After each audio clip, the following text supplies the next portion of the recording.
Hi guys, welcome to Code Tectonic channel. आज हम start करेंगे सी प्रोग्रामिंग लैंग्वेज का थर्ड लेक्चर।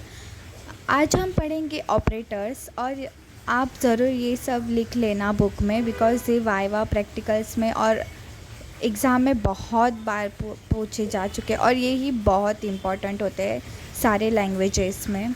आपको ये आगे जाके भी बहुत काम आएगा, इसलिए आप बुक्स में नोट कर लेना। चलो अब आगे बढ़ते हैं ऑपरेटर्स से।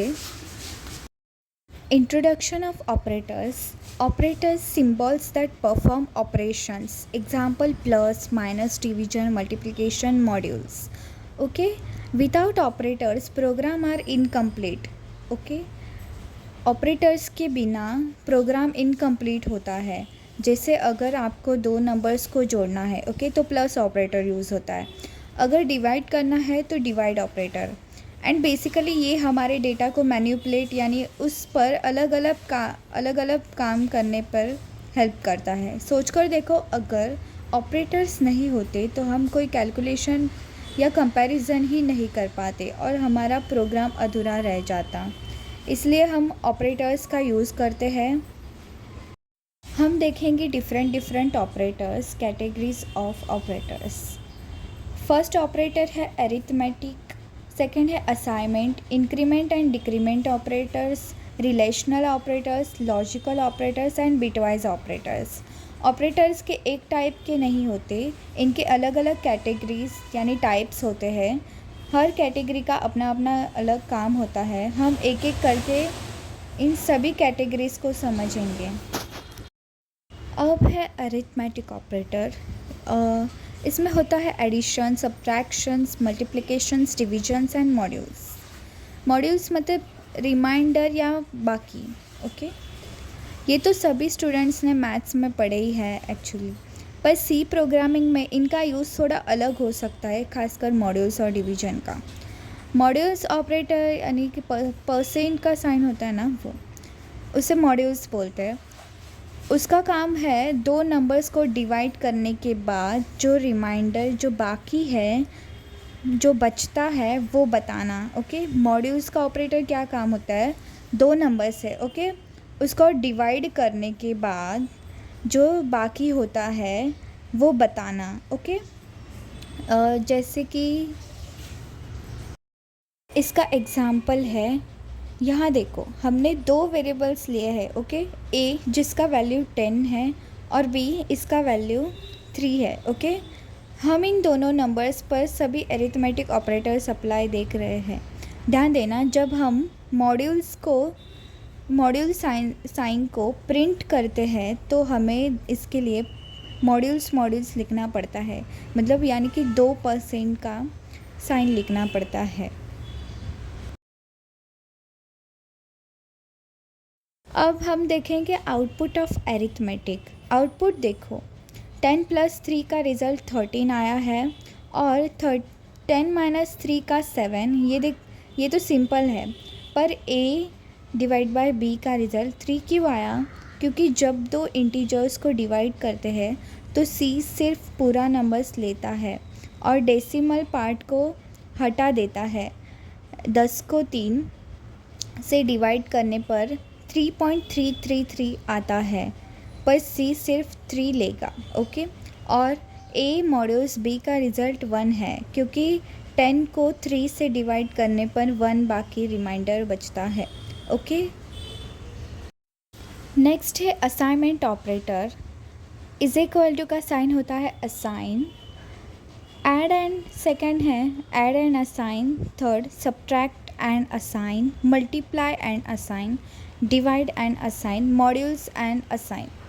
इनका काम है किसी वेरिएबल को एक वैल्यू असाइन करना यानी देना। ओके, जैसे a = 10 में हम a को वैल्यू 10 दे रहे हैं। शॉर्टकट्स भी है, जैसे प्लस असाइन, इसका मतलब है कि ऐड करो और फिर असाइन भी करो। ओके, अब इसका एग्ज़ाम्पल है, पहले x की वैल्यू 5 है। जब हम x को प्लस असाइन 3 लिखते हैं तो ये x = x + 3 के बराबर है। यानी x की पुरानी वैल्यू में 3 ऐड करके वापस x में ही डाल दो, तो x की वैल्यू 5 से 8 हो जाएगी। फिर x into is equal to 2 का मतलब है कि x की नई वैल्यू 8 को 2 से मल्टीप्लाई करके वापस x में डाल दो, तो x अब 16 बन जाएगा। ओके, नेक्स्ट है increment and decrement operators. Plus plus increment by 1, एक से बढ़ाओ। माइनस माइनस मतलब डिक्रीमेंट बाय 1, एक से घटाओ। ओके, टाइप्स है इनके। प्री इंक्रीमेंट पहले बढ़ाओ फिर यूज़ करो, पोस्ट इंक्रीमेंट पहले यूज़ करो फिर बढ़ाओ। ओके, ये ऑपरेटर्स बहुत काम के हैं। इनका यूज़ किसी भी वेरिएबल्स की वैल्यू को एक से बढ़ाने या घटाने के लिए होता है। इनका सबसे बड़ा डिफरेंस प्री और पोस्ट में है, इसे ध्यान से समझना ज़रूरी है। इनके एग्ज़ाम्पल है, पहले x की वैल्यू 5 है, जब हम प्लस प्लस x लिखते हैं तो प्री इंक्रीमेंट है। इसका मतलब है पहले x को बढ़ाओ 5 से 6, फिर उसको यूज़ करो तो आउटपुट 6 आएगा और x की वैल्यू भी 6 ही है। अब x प्लस प्लस पर ध्यान दो, ये पोस्ट इंक्रीमेंट है। इसका मतलब है पहले x की करंट वैल्यू 6 को यूज़ करो, फिर उसको एक से बढ़ाओ, तो प्रिंट तो 6 ही होगा, पर उसके बाद x की वैल्यू 7 हो जाएगी। लास्ट में जब हम x को प्रिंट कर रहे हैं तो उसकी वैल्यू 7 है। ओके, नेक्स्ट है relational operators. Equal to, then non equal to, greater than, less than, ये तो सबको पता ही होता है। ओके, और फिर बाद में है ग्रेटर और इक्वल, लेस और इक्वल। ओके, इन ऑपरेटर्स का काम है दो वैल्यूज़ को कंपेयर करना। इनका जो काम होता है ना, वो कंपेयर करना होता है। जैसे हम देखते हैं कि 5 और 10 से छोटा या बड़ा, इनका आउटपुट हमेशा ट्रू को 1 या फॉल्स को 0 में ही आता है।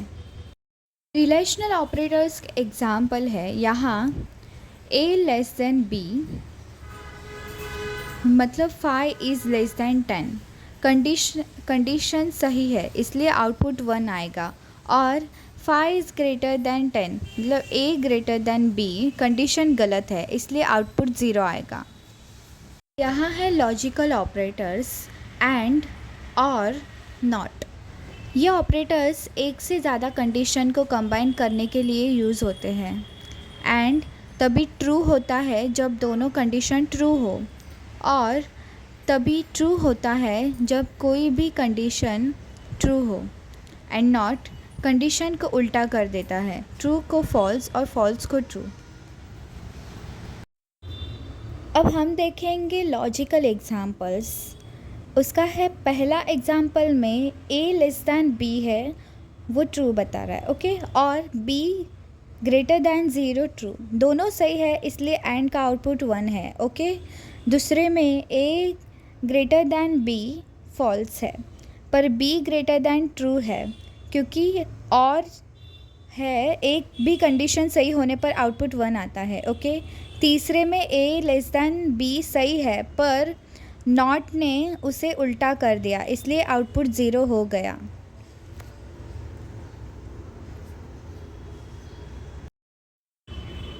Bitwise operators, bitwise and, bitwise or, bitwise XOR, bitwise not, left shift, right shift. अब ये ऑपरेटर्स थोड़े एडवांस है, ये नंबर्स पर सीधे सीधे काम नहीं करते, बल्कि उनके बाइनरी फॉर्म 0 और 1 पर ऑपरेशन परफॉर्म करते हैं। अब बिटवाइज एग्जाम्पल है, यहाँ 5 का बाइनरी 0101 है और 3 का बाइनरी 0011 है। एंड में जब दोनों बिट्स एक होंगे तभी रिज़ल्ट 1 होगा। देखो 5 और 3 के बाइनरी में सिर्फ लास्ट बिट 1 है इसलिए रिज़ल्ट 1 आया है। एंड और में जब कोई भी एक बिट 1 होगा तो रिज़ल्ट 1 आएगा। एक्सॉर में जब दोनों बिट्स अलग अलग होंगे, एक 0 एक 1, तभी रिज़ल्ट 1 आएगा।